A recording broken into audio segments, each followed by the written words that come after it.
দেখুন, প্রথম কথা হচ্ছে আজকে এমন একটা পবিত্র দিনে আমার এই পবিত্র দায়িত্ব ঘাড়ে আসলো, যার জন্য আমি অত্যন্ত খুশি।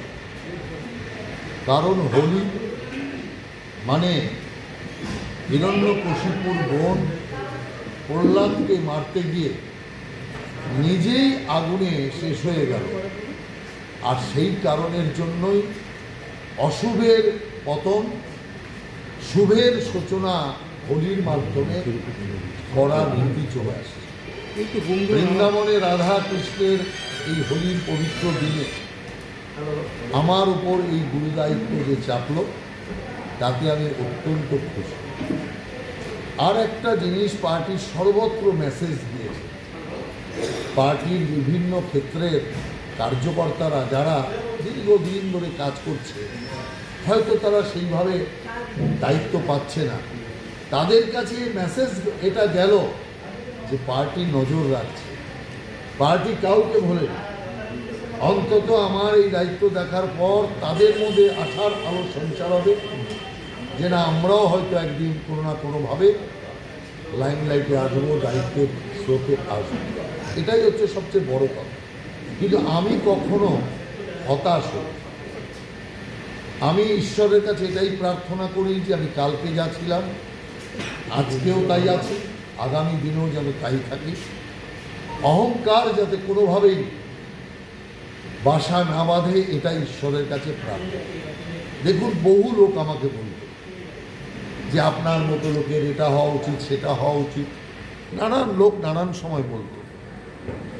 প্রকাশ্যে তো গতবার শ্রমিক ভট্টাচার্য বলল, যখন শ্রমিক ভট্টাচার্য রাজ্যসভার সাংসদ হলো, সে কি বলল যে আমি না পেয়ে রাহুলদা পেলে বেশি খুশি হতাম। আর আমি মনে করছি যে ওটা কোনো ব্যাপার না, শ্রমিক ভট্টাচার্য পাওয়া আর রাহুল সিনহা পাওয়া একই আছে।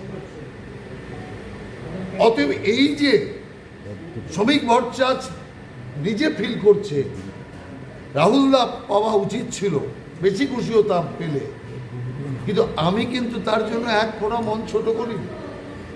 শ্রমিকের নমিনেশনে ছুটে গিয়েছি, শ্রমিকের উৎসবে ছুটে গিয়েছি। তার কারণ আমরা এমনভাবেই বড় হয়েছি যে ও পেলেও আমি আছি, আমি পেলেও আছি, এইভাবে আমরা এসছি। কিন্তু একটা জিনিস প্রমাণ যেটা হয়েছে, বিজেপি পার্টি কাউকে ফেলে দেয় না। আমরা মনে করি যে আমার এখন হওয়া দরকার, কিন্তু পার্টি উপযুক্ত সময়ে উপযুক্ত পদক্ষেপ যে নেয়, এটাই তার সবচেয়ে বড় প্রমাণ।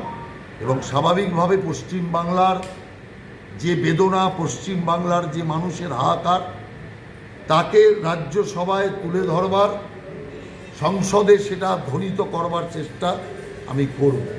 যদিও বেশি দিন সুযোগ পাব না, কারণ 2-2.5 মাসের বেশি বাংলার কথা সংসদে তুলতে পারবো না।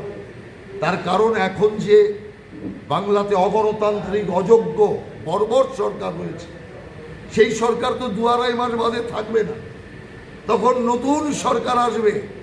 অতএব মানুষের বেদনা, যন্ত্রণা সব সমাপ্ত হবে।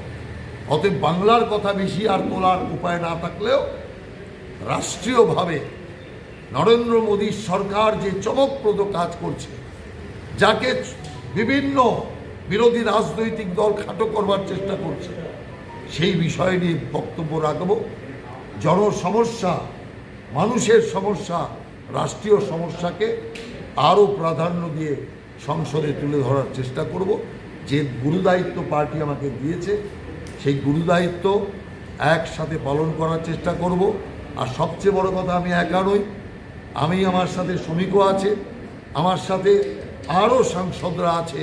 অর্থাৎ সবাই মিলে বাংলার সমৃদ্ধির কথা, বাংলার আগামী দিনের উন্নয়নের কথা আমরা সারা দেশের কাছে দীপ্ত কণ্ঠে তুলে ধরতে পারবো, এটাই আমার বিশ্বাস।